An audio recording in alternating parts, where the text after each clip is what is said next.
This conference will now be recorded. Sure. All right, so give me 2 seconds. So how we usually run the meetings, it's always the same. We keep it 45 minutes. We're going to do this pretty much till we go live, and also for a little bit of what's called post go live, because we will have a couple things that we want to speak about. So Excellent. what we'll do, Okay.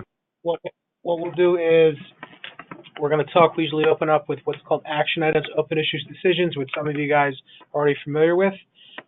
We do an agenda, a calendar as far as what we want to establish the next 3 to 4 weeks out. You guys will be privy to that agenda. We're going to give you what's called action items. The action items will be something that you have to come back with in an Excel spreadsheet. We're going to keep this on the public drive, and I'll show you guys what Maxine's done. That's where you'll keep all of your action items that's required.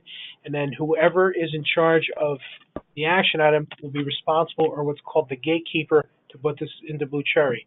So an example of this, Maxine's going to talk a little bit about what's called production types. So if all of a sudden we're up and running live and in 6 months you guys decide to create a different production type, so you'll own that. And then what we'll do is we'll talk about it during our production meetings. You decide to do this production type, it's going to affect finance, it's going to affect, whomever, and this is the reason why we're doing this. Most likely we'll do this in a test database, and then we'll run any scripts even after we're live. We'll see if we foresee any challenges.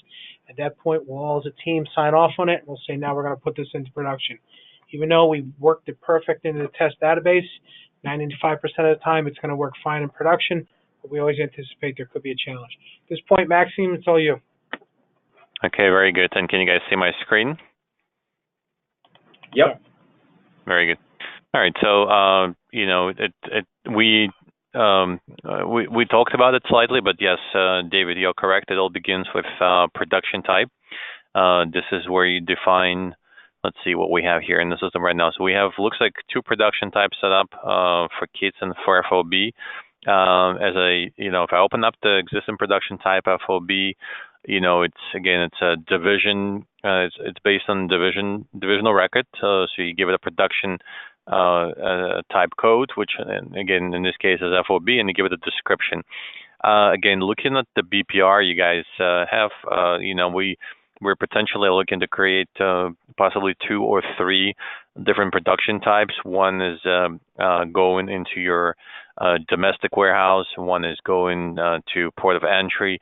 And one is going directly to a customer from overseas, from the contractor. So when you create a production type, there's, again, as everything in Blue Cherry, you have a header information and detail information stuff. So obviously it's you first of all, when you create this, you set it up as an active production type. You could deactivate it to, later on if you need to, because if you do have production orders with the production type and then later on decide you want to use it, you cannot really delete it anymore, but you can deactivate it. LC, if you use a letter of credit, default location, normally, I think you will be using default location because you are going to be shipping your normally default location basically propagates, because each detail record could have a different location, and that basically what that means is if you track different stages from one place to another place, third place, for example, for like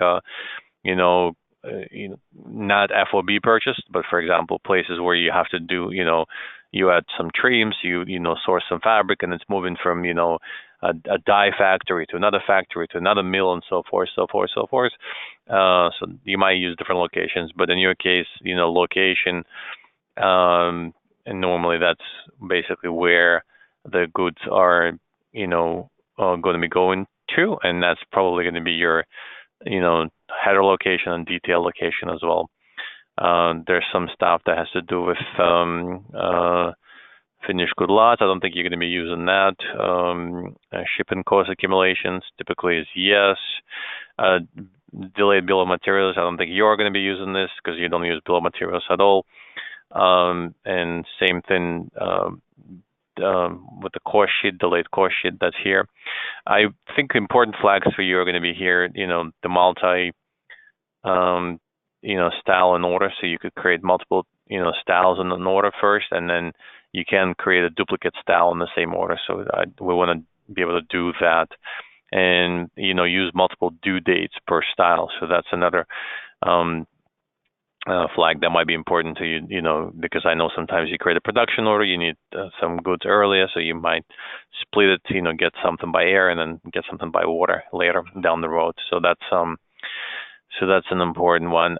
Shipping required. I think we are going to be using shipments, to track your goods on water. So I think we're going to set up shipping required for each of these records. Cross docks, from what I understand right now, you don't do any cross docks in your business. So that's not going to be a production type for cross docks. You have GL codes here. So if you're going to be mapping, obviously, by production type, so we could use that. Cost sheets, if you have a cost sheet, if you want to require using cost sheets, then that's a flag that we should check. But in this case, is not checked. Rolls, we're not doing any. That's all raw materials.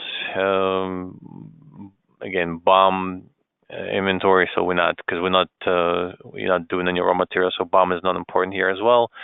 I think typically header level, that would be like a default set of flags, and I don't think you're going to find many variations here. I think a few variations are going to be probably in your stages. Each stage, in this case, you have 4: issue, approve, in transit, and receive. And those are the stages. So basically, I would, my expectation is that, the first stage is when you issue a production order to the contractor, and you start negotiating process with different prices. He's saying, no, well, it's going to be a 20, a quarter more, quarter less, negotiation back and forth. Finally, you guys agree on the price. When that happens, you basically move the order into a new stage, and that's approved stage. Again, all stages remain in the system, just the quantities move with them. So everything is basically archived, and you could decide if that stage is required or not required. So you could, if you decide you just want to issue the PO and not have it approved, put it into work immediately, we could skip that stage and put it into in transit immediately, right? But again, all these flags here, first of all, it's telling you it's a required stage. The next one is WIP stage. Is basically it's telling you that the goods are going to be shown on, I don't know if you guys already looked at cotton sold inquiry. That's inquiry that basically tells you what you guys sold and what's coming in, as well as what's on hand. So this flag, because, I guess if you issue a PO, it doesn't mean that the goods are in the WIP report. So there's there might be a possibility that you're not going to be tracking your WIP at this stage, but maybe once the PO is approved, by the contractor, then maybe that's when you're going to start tracking your WIP. So maybe the WIP stage is going to be there. You have your import tracking stage, which is in transit, and that's basically when the shipment level is going to be created, and then shipment level you're going to be creating, tracking your goods on water. And we could talk about shipments later. This is more in logistics part of it today, I think, right, David? If I understand, the content of today's call is more on the production part, right? Yeah. Resize is basically you could increase or decrease the PO, at any time in case you need to do that. Resize actually has a nice automated function there as well. You could see what's on open order, and then you could resize your PO based on that. For those particular styles on the PO, you could do this. Auto invoice stage might be actually important to you based on the BPR that we had. What's auto invoice stage is basically you have a production PO, right? For goods being produced at your factory and going to directly to a customer, bypassing your domestic warehouse or going to a port of entry. So typically what we do, we use this auto invoice production function. That's That's a separate process in Blue Cherry Auto Create Production. Auto Invoice Production. What it does basically, once the goods are shipped and they get they make wherever the customer takes ownership of the goods. For example, if it's port of entry to United States, or at the freight forwarder, and you say, okay, so the customer takes ownership of the goods, so you could once you're at that stage, then you could run the auto invoice process, and it'll automatically, you don't have to pick and pack your sales order. It'll automatically do this for you. It'll pick it. It'll automatically produce the invoice and send it to a customer. So you could eliminate some of that work using auto invoice process. So that's I think is going to be very beneficial to you, because especially for POE, port of entry, and direct import type of production orders. Everything else is just sample approval, inspection approval stuff. Location, you could assign default locations, if you know what they're going to be for a particular type of production. So again, for example, for port of entry and for direct import, typically what we do is we create a virtual warehouse. We're good to go into virtual warehouse directly, so we could pre-assign those locations by stages automatically. So you don't need to enter it each and every time the PO is produced. And then all your forms, so you could print out the production PO at any stage. Looks like right now it's the same purchase order form. We could, for example, as an example, you could create different one. You could create at an issue stage, you could have a PO that's not been confirmed, so you could call it an unconfirmed production order or something like that. And once you go into approved stage, so we create a second form that's called confirmed production order. Dialata is not for your business, Marker, that's not really. And some of the stuff that has to do with EDI here, 850 logistics, 850 contract. And my understanding is you guys are going to be trying to use CSC for that stuff. So I am going to bypass this. I think most of the stuff here is no longer, not really important to you anymore. So at this point, our production type is ready. So what normally happens after it, or before it, you have your contractors, they have to be set up in Blue Cherry, and you also have to set up your warehouse location. And so if I type location in search and I go to this reference table location and I click apply, right now I do have 4 different locations here. Again, this is all test data. So if I go to location 1, we call this primary warehouse, and it doesn't have any address, but that's probably going to be your California warehouse. And as you could see, actually, it's interesting. We have, here's the guy. Yeah, location type W. So that's the warehouse location. That's where your inventory is going to be. And then we do have,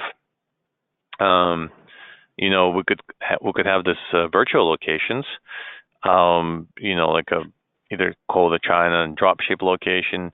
This is, I don't know if we're going to need to separate this. We could create just one virtual warehouse and send all the goods to that particular virtual warehouse and use, because production, when you create a production order, it does have port of entry, port of exit fields on there, so you could use those to drive your information on POE and production, port of entry, port of exit, and just create one virtual warehouse. Or you can separate these virtual warehouses depending on your type of business. So, again, production order entry begins with type in production. When I go there, I'll click new. Wait 1 second, Maxime. Sure. 1 second. Yeah. So your production types, you've done these before. It's a one-time setup. All right, so Yeah, you and I will sit together, and I will sit with Craig and Brian, and we'll go over the three types of production setups: POE, import, and then domestic. We'll set the flags. We'll type in your vendors, and then what we'll do is once that's set up, it's a one-time deal, unless you change a production type. And if you ever add a new one, I'll be here to help. At that point, you're done that portion of it. Go ahead, Maxime, and then you would write your production orders here. okay. So as you can see, I started a production order entry. Some of the stuff got auto-populated here because we did some default settings on the production control. So again, division is 01. Contractor. So, who is making these goods? So I will, we have currently only one contractor set up here, contractor ABC 123. Again, so this, I think, one of the action items here, David, would be to, prepare a list of contractors to populate it into the database, but I'll pick this guy right now, ABC 123. Where are the goods going to, right? So right now we're, choosing a ship to, our primary warehouse, right? But if this is going to a virtual location, like a dropship warehouse, you could definitely use that. Production type FOB, again, if this is the most commonly used production type, we could default this, so you don't need to change this, and that's what happened here. Again, if not, then we could definitely make those changes. Who is the shipper? Again, we need maybe a freight forwarder set up as a shipper here, or if you're gonna be tracking shipments on your own, definitely let's populate this here. And the shipment type, again, that's either ocean or air. Season, it's again, I'll pick all seasons right now, but you guys are tracking season, so your production and your sales order entry is all going to be season based. So order date is today. I'm writing this order. Ship date, when are these goods going to, leave the factory? So let's say May 1st, right? Ship terms, right now we only have one type of terms, but obviously there could be more, FOB, DTP, LDP, everything that you guys use. So those another action item, we need to have shipment terms there for you. And then and then the terms for the contractor, again, I don't know what terms you typically use, but right now we only have net 30 days, but one of the action items would be, again, to get the list of terms used with contractors. Port of entry, that's what I was talking about. So yeah, well, I'm going to give you guys a list of everything you do in an Excel spreadsheet, but we'll go over that later. But I'm saying when you select a contractor, will the terms auto-populate? Yeah, so the point is that these are called, getting a little ahead of myself when I didn't finish, but these are called reference tables. We build up our reference tables. All you want to do is point and click. I don't want to do anything. That header, I'm sorry, go ahead.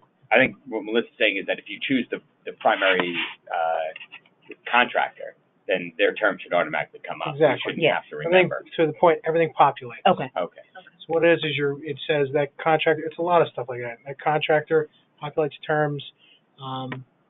Okay. It's all going to populate. Probably Got in it. the You gotta manage- Yes, because it would be hard to know table. everyone's terms. Yeah, that's great. I mean, we'd love for everyone to be like, I don't even know 45, one. 60 day, but that's not Tell you the possible. truth. I've been doing this for 25 years. I only know the new ones. We just You're ahead of me. negotiated it. My brother. Yeah, no, he knows a lot of All them. right. Maxime, go. Okay.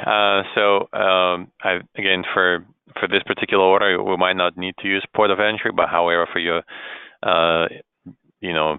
direct imports and port of entry, you could populate. I created a couple of port of entries here. Again, all fake data, but whenever you guys are ready, let's populate this ports as well. Due date in when you expect the goods to arrive to you. So if it takes 30 days from May 1st to get to you, I'm going to say May 31st is when the goods are coming in. And then you do have your detail level information. Actually, this also, if you could open up your additional header, there's more stuff here, but some of that stuff is not needed. Supplemental is organization codes, which you guys don't use. Let's see what you can use here. I think there's going to be a possibility to use. So, some customers use something that's called, in Blue Cherry, something called Order Create Production, which I want to make sure you guys understand it's a different than from Order Invoice Production. Order Create Production is when you have an order for a customer, a particular sales order to a customer, you could take that sales order and you can run that Order Create Production process, and it will create a production order for you automatically. And what it will also do, it then will link that sales order to that production order, so they are actually coming in together. So a couple of things you could do is you could report on this, so you know exactly what's coming. Then it's also good for allocation, because allocation knows specifically these goods are connected to this particular sales order. And also again with order invoice production, that's also a link that could be used to make sure correct sales orders are being invoiced from correct production orders. So that's where that link is, So again, we could talk about those links later. But currency, again, everything you guys do in US dollars.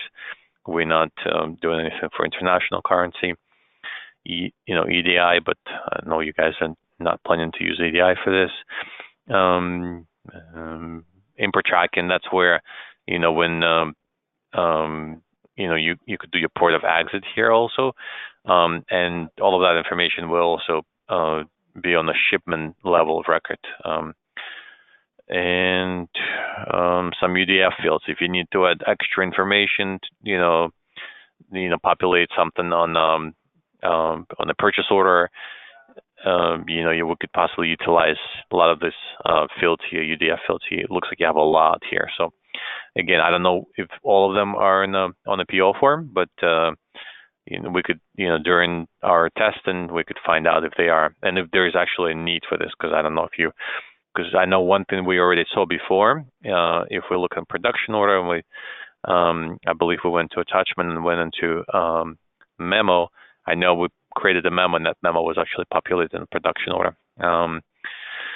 So that's your additional header information. I'll minimize this for the time being, and the detail is where you could click on new.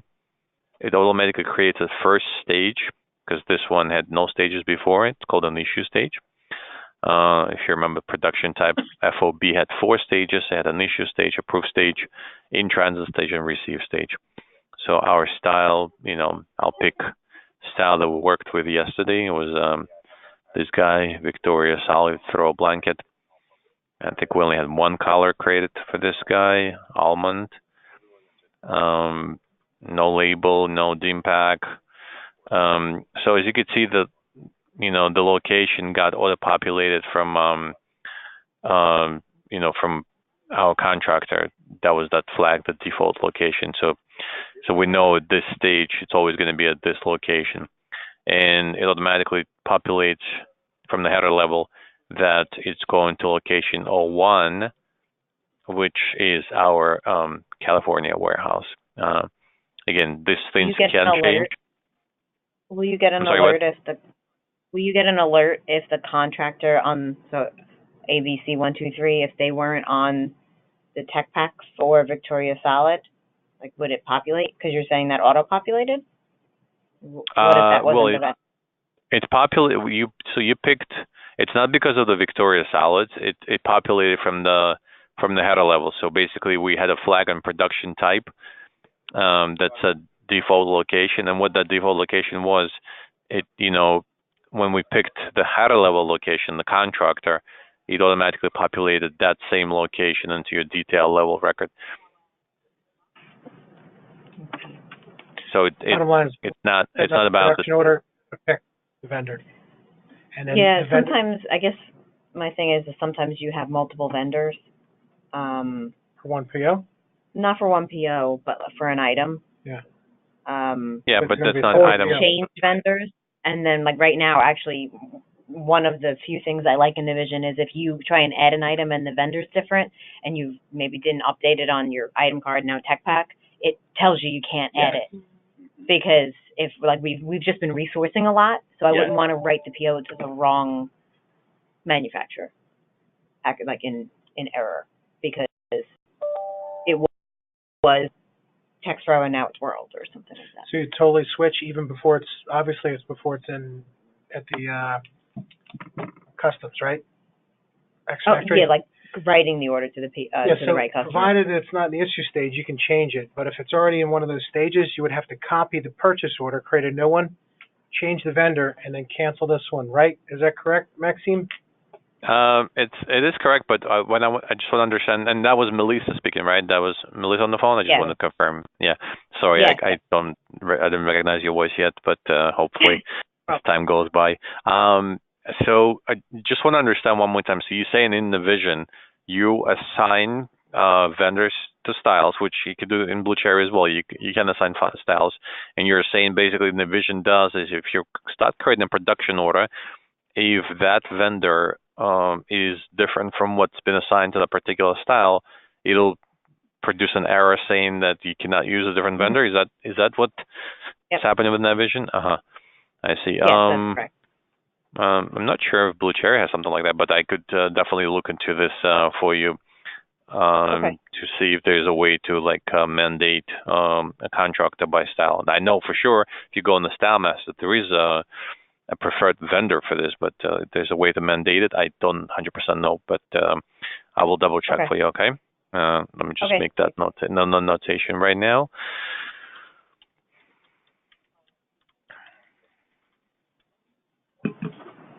Okay. And it's going to location 01, which is our primary warehouse. You know, if we had a shipper populated here, it would also populate here. And then all we do is, we go into size breakdown and we are telling what it is that we order in. So this particular style, no, Pilo is not coming in 17 by 17, but we just use that same size range that we created before. So I'm going to say that, we are buying here. Okay, my numlock is not working. Okay.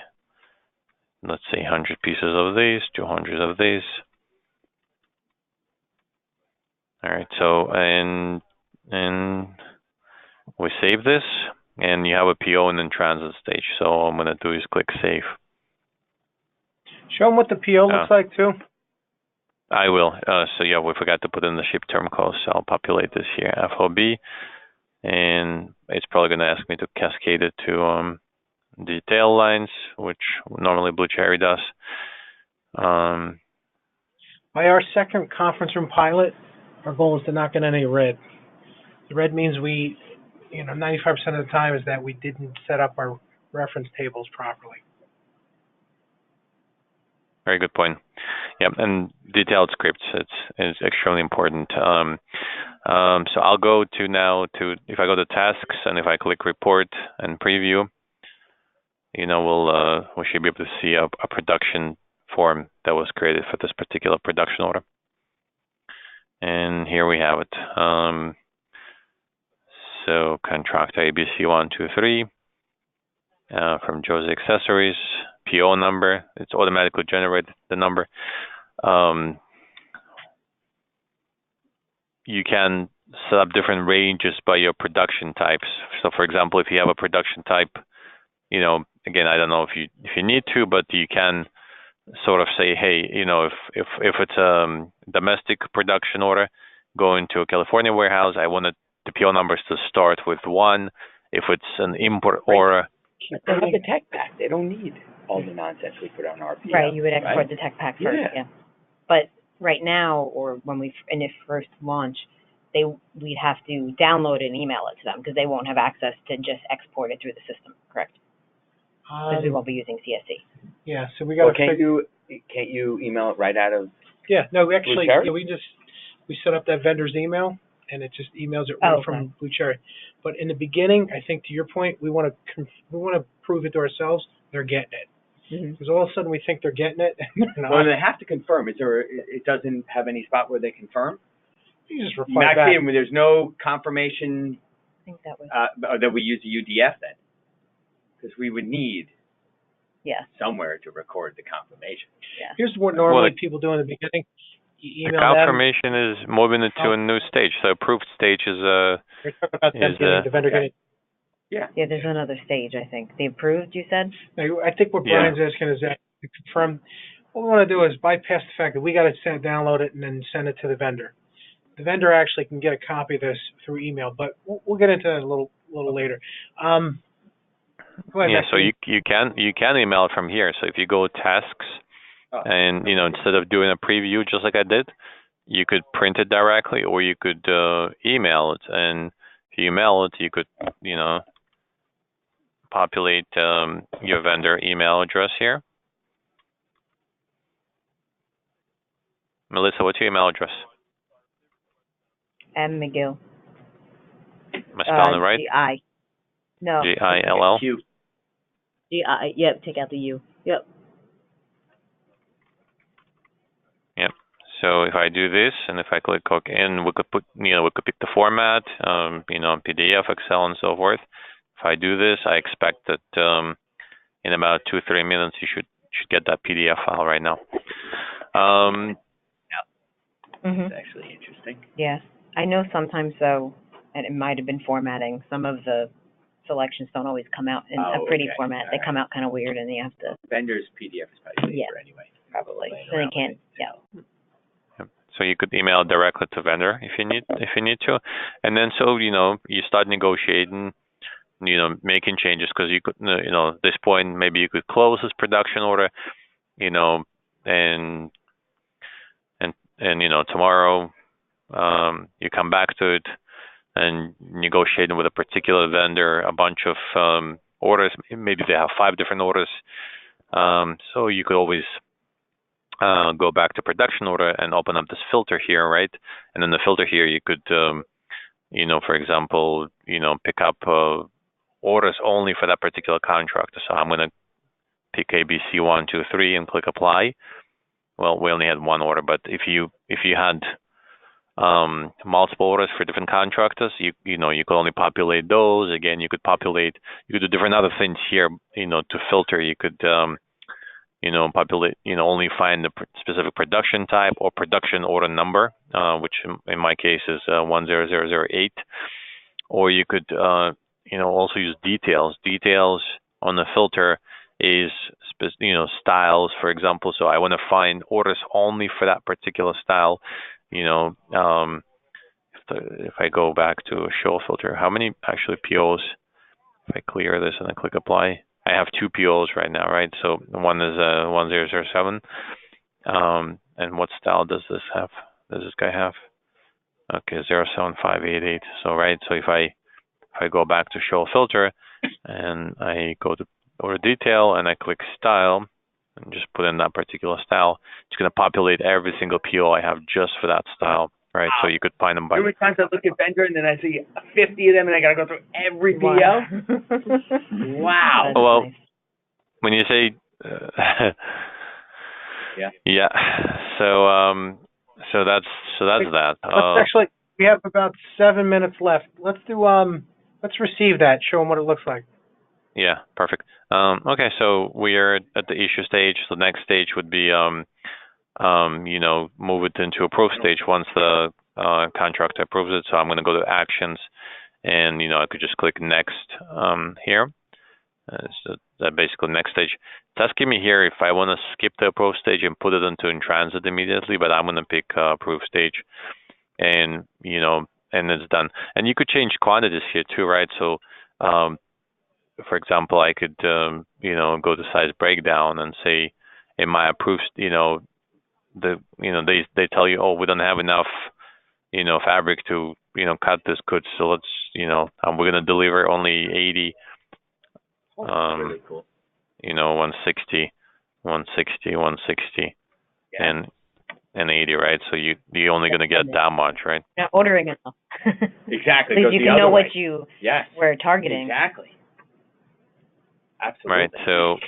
So you have now, as you can see, 2 stages, and you could always see the issue stage Obviously, if you scroll to the right, you're gonna see that you ordered this much, and and then there's still a balance of 160, right? So the 160 pieces that it moved to the next stage, and then on the approved stage, now you're only at 640. Originally, you were at a different stage, right? So, and at this point, you can go ahead and click on your tasks and click on report, and this is at the approved stage. You're gonna have a confirmed production order, right? And as you could see, this quantity now is different at 640, and that's what's basically going to go out to your contractor as the final order, and that's the one that they're going to start working on. So once they finish this, they're going to put it in. Wait 1 second, Maxime. Can you put some special instruction? Because this is one of Melissa's requirements, original requirements. So my belief is we tried this, and special instructions were on the memo here. I think when we do new, I think if we picked no type, it doesn't matter. We'll just pick any one of them. So I think special instructions were part of this here. If I click OK and I click Save, I could then go to Tasks, Report, and then Preview. Let's see. Did you guys get the email with the PDF, by the way? I'm just curious, David or Melissa. Yeah, no, let me see. So that's a special instructions that comes in here, right? So as you could see, it's coming from the note. So two things. One, obviously you can write a book in there, but I've seen people. Well, we currently do write a book. I think it's about 300. So it's something that you and I we're gonna have to sit down and write the logic by that note type. Now that you can do attachments, you just photocopy. Yeah, you could create. By the way, just an FYI, you could create some default notes, and you could auto populate them here and just make small changes to them. Exactly. So you wouldn't have to type and retype the same notes over and over and over again, right? All right, so it's approved. It's they're making this. They finish this. Next thing happens is we're gonna put it into in transit. Now it goes in the water. So we're in approved stage. We're gonna go into actions. We're gonna go into a next stage, and that's, as you could see, the in transit stage, right? And again, so you could put in different quantities here, right? There's a possibility. They were expecting to make 640 pieces, but they made 82 pieces, and 166, right? So that usually you get that stage is when they actually give you paperwork, right? Maybe freight forwarder will give you paperwork, or maybe the contractor will give you a packet list or something. On the packet list, as you start looking at this, you find out they shipped you a little bit more than you actually ordered, right? So, which is, I guess, a possibility as well. But this one they short ship, and this one they shipped exactly. They always overship stuff you don't want and undership the stuff you need. Always. All right. And it actually gives you a message. One or more quantities exceed the original quantity allowed anyway. Yeah, and by all means, let's go for it. And we have your in transit stage, right? How come the location didn't change to on water? Why is the location still at the contractor?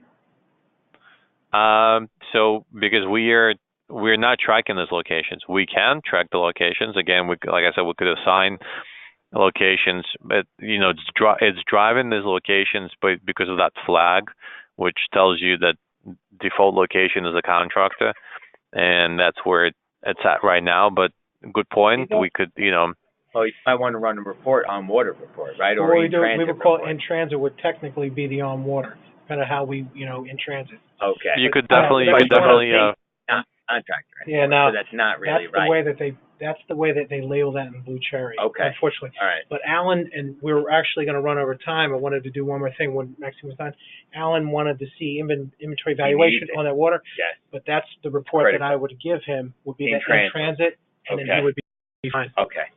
Go ahead. Yeah, no, that's critical. And it's very easy. Again, going back, if I want to find everything that's on water, I could go into production or filter, and I could go to details, right? and I want to basically say, hey, I want to find everything that has quantity greater than 0 in this particular stage, right? So my stage is INTRSNT. Forget that. Did I spell it right? Oh, wait. Okay, so In can you transit, double filter? Can you filter in transit I'm not seeing. Order type? You can. You could create multiple filters. Absolutely. You could just, for some reason, I'm surprised not to see. Fill out all of them. Okay. Not to see a lookup here. I guess you have to type this manually. But what's my stage actually? I forgot what that stage is called. EINTRST. Okay. Yeah. So you could definitely do balance greater than 0 and put stage INTRST. And click apply, and as you can see, it only found me one PO here because the second PO,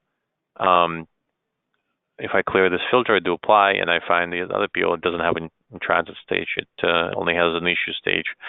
The other thing is that she's just looking at the production. There's still inquiries we're not ready for yet, and also reports. Oh, okay. You're going to Okay, get all that's that what stuff. Alan will need. He'll need in transit by order type domestic.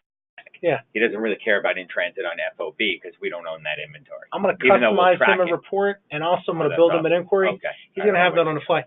Let's actually receive this real quick because we have to end right now. Yep, almost finished. So we're in transit stage. So at this point, you go to, once they finally arrive to, wherever you consider it received, the domestic warehouse, the virtual warehouse, you could simply click next, or you can click receive here, because that's the last stage. And if I do this, and that's a receive stage, and you save at this point. Again, quantities can change as well. You don't always need to keep the same quantities, although it would be surprising to have different quantities from what's in the packet list, but it does happen sometimes also. So you could receive different quantities, and that's it at this point. These goods right now are in your warehouse, whether it's a physical warehouse or virtual warehouse. So virtual warehouse would be like port of entry or something like that. So that's All right, so at that point, that's where Rose then will say, look at the inventory position. And operations will say, we have that inventory. So the change right now is Neville's been doing the receiving. So now it's going to go to production, right? Yeah. Correct? That's what I'm understanding. Exactly. It's one click. But what will happen is that all it is How will we receiving. know when it arrives? What? How will we know? You'd have to get a notification somehow from operations, right? Yeah. How are we doing it now? You guys get a receipt, some sort of They don't paperwork? do receiving. We don't. So it said Neville does receiving. Yeah. Neville and Rose work it out. All right. So what happens is that they get a receiving, Still they get keep it. something that's received, paperwork at the warehouse. The warehouse then PD contacts Neville and Rose, and they do that receipt in NAV. With this, what we want to do is we're going to work this logic out a little bit. We're going to keep it really simple, and then what we're going to do is we're going to receive, but we're also going to set up a virtual warehouse for damages where we're going to receive. And this was your original question, Jared's. How do we talk to the vendor stating that, this is what we have? We're not ready for that yet. We'll talk about that in the next couple of weeks. We're going to have a virtual warehouse just for like damages or regulars or something like that. Something that we're going to put on our roadmap. All right, Maxime, that's it. We're just going to talk a little bit about internal stuff right now. You're welcome to stay on board. Thank you very much. no, that's fine. If you guys don't have any questions for me, I could drop off. But what I'll do is I think just like I did it from yesterday's training session, David, I will send an email with like follow-up questions that we need to prepare for for all our tables, production types and things like that. If you could, prepare it for the next training session, or have your team members prepare it for you, then that'd be great also, okay? Maxim, can I ask you one quick question? Sure. On when you set up a production type and you glanced over cross-dock, but we do actually have a little cross-dock. Is there an override on the purchase order if there's a default of it's not checked, and then on the I didn't see it on the purchase order anywhere where you can check cross-dock? Or would you have to set up different production types? There's slightly different production type, and I think if you are planning to use cross-dock, I think you're better off creating a separate one. I think if you we could actually touch upon this on the next training session if you want. I'll show you exactly how to create production works, as well as import and cross dock. It's done slightly different in Blue Cherry. All right, the only thing I want to talk about, and you actually alluded to this before, was POE from Craig's question, and you and I will go over that before Craig's for next week, okay? That's fine. So is this session happening every Friday, David, or what? Or is it? Yeah, I'll talk to you about it. I'll talk to you about it next week. We're doing our touch base. Very good. Perfect. Thank you. Okay. Take care. Excellent. Bye. Bye, guys.